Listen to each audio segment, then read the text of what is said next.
बढ़ते हैं आगे। एसआईआर के खिलाफ ममता बनर्जी की याचिका पर सुप्रीम कोर्ट आज सुनवाई करेगा। बंगाल की मुख्यमंत्री ममता बनर्जी ने अपनी याचिका में एसआईआर की वैधता को चुनौती दी है।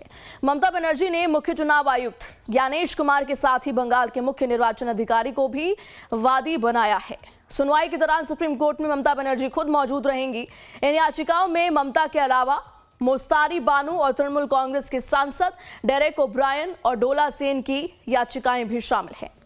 ममता बनर्जी ने बंगाल में जारी एसआईआर प्रक्रिया को मनमाना और अलोकतांत्रिक बताते हुए इसकी वैधता को चुनौती दी है। ममता बनर्जी का आरोप है कि एसआईआर प्रक्रिया के नाम पर बंगाल में करीब 58 लाख मतदाताओं के नाम वोटर लिस्ट से हटाए जा रहे हैं। साथ ही वोटर लिस्ट में कई जीवित लोगों को मृत घोषित करने का आरोप भी ममता बनर्जी लगा रही हैं। तो एसआईआर के खिलाफ ममता बनर्जी ने जो याचिका दायर की है उस पर सुप्रीम कोर्ट आज सुनवाई करने जा रहा है। तो क्या देखने वाली बात यह होगी कि इसको लेकर के क्या रुख रहता है सुप्रीम कोर्ट का। और पिछले काफी दिनों से हम देख रहे हैं किस तरीके से मामला लगातार तूल पकड़ता हुआ दिख रहा है। ज्यादा जानकारी के साथ हमारे संवाददाता रजनीश सिन्हा जुड़ चुके हैं। रजनीश, देखिए एसआईआर के खिलाफ ममता बनर्जी लगातार हल्ला बोल मोड में नजर आ रही हैं। जब से आईपैक दफ्तर पर ईडी ने दबिश दी वो दिन है और आज का दिन लगातार गहमा गहमी, और अब उनकी याचिका पर सुप्रीम कोर्ट में आज सुनवाई होनी है।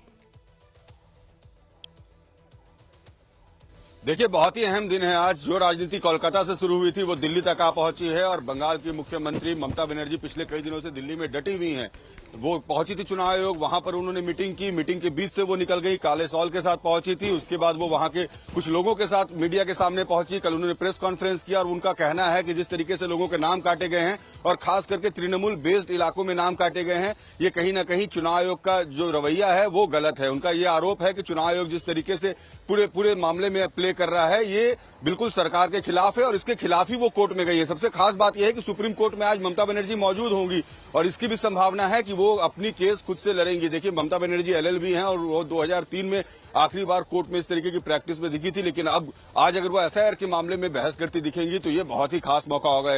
वो सीएम हैं और सीएम खुद अपनी केस की पैरवी कर रही होंगी। तो आज जिस तरीके से चीफ जस्टिस ऑफ इंडिया की कोर्ट में जो 3 पीठ की जो न्यायाधीश की जो पीठ बैठेगी और उसमें चीफ जस्टिस ऑफ इंडिया की अध्यक्षता में ये पीठ बैठेगी, तो देखना बहुत दिलचस्प होगा कि क्या कुछ होता है, क्योंकि कोर्ट का जो निर्देश आएगा ये बहुत हद तक आने वाले चुनाव की दशा और दिशा दोनों तय करेगा। जिस मुद्दे को लेकर जिस तरीके से ममता बनर्जी मैदान में उतरी हुई हैं और दिल्ली की सड़कों पर उतर रही हैं, चुनाव आयोग के बाहर निकल रही हैं, बीच बैठक से निकलकर वो आरोप लगा रही हैं सीईसी पर।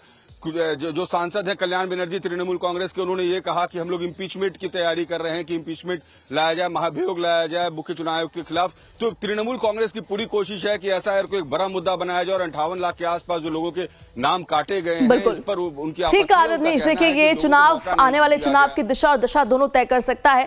नजर बनाए रखिए, जुड़े रहिए हमारे साथ। वापस लौटूंगी और जानकारी आपसे हासिल करेंगे और बढ़ते हैं आगे। बंगाल चुनाव